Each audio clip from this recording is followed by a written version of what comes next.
Udah. Halo, selamat datang dalam video presentasi kami. Perkenalkan, saya Rizkyani Kinanti, NPM 2017 120118. Dan saya Jaka Pangestu, NPM 2017 120 004. Ya, dan kami kelompok dari kelas B akan mempresentasikan hasil karya tulis kami mengenai forecasting. Pertama-tama, kami akan memberitahu data yang kami gunakan. Data yang kami gunakan dalam karya tulis kami ini adalah data nilai tukar Taiwan dollar terhadap Indonesian rupiah, nilai emas dunia, dan nilai minyak mentah. Data ini kami akses melalui Yahoo Finance pada 15 Juli 2020. Tujuan karya tulis kami sangat banyak, salah satunya untuk membantu perdagangan internasional. Importir dapat mengetahui kapan waktu untuk import barang yang sesuai atau relevan. Lalu dengan karya tulis kami dapat mengetahui arah tren, membantu para pebisnis yang ingin melakukan investasi hutang piutang luar negeri. Serta kami dapat membantu pemerintah karena beberapa industri di Indonesia masih ketergantungan bahan baku dari Taiwan.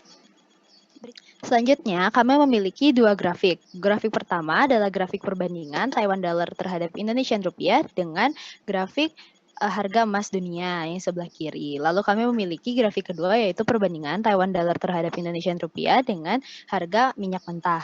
Untuk grafik pertama yang sebelah kiri, grafik perbandingan ini dapat terlihat bahwa tidak memiliki pengaruh yang besar terhadap nilai tukar mata uang Taiwan dollar dengan Indonesian rupiah. Meskipun harga emas naik, harga nilai tukar rupiah dan nilai tukar Taiwan dollar terhadap rupiah tidak selalu mengikuti naik.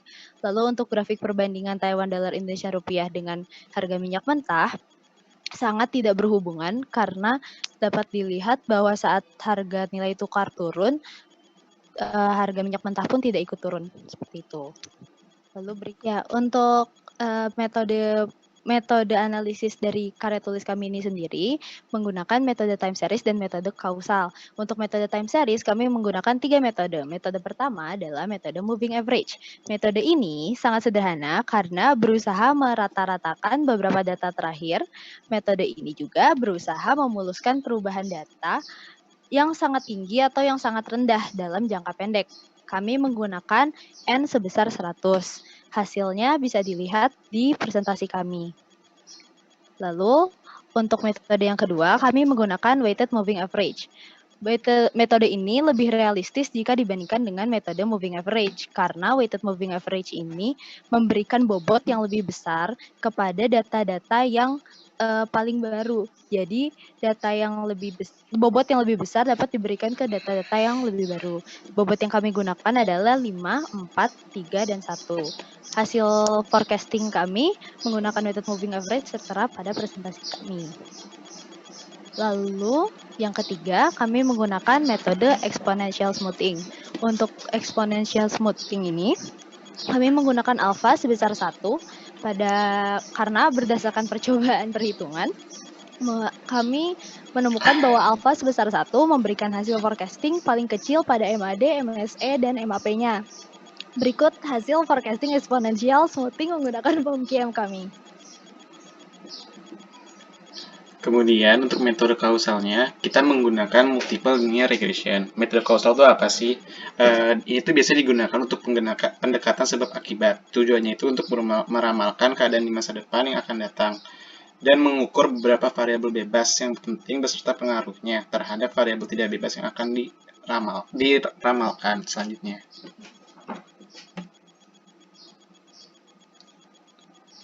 Dari pengolahan data yang tadi dijelaskan, kita menganalisis bahwa untuk metode time series itu kita memilih hasil MAD, MSE, dan MAP itu yang terkecil. Kenapa yang terkecil? Karena semakin kecil angkanya, semakin kecil kemungkinan errornya.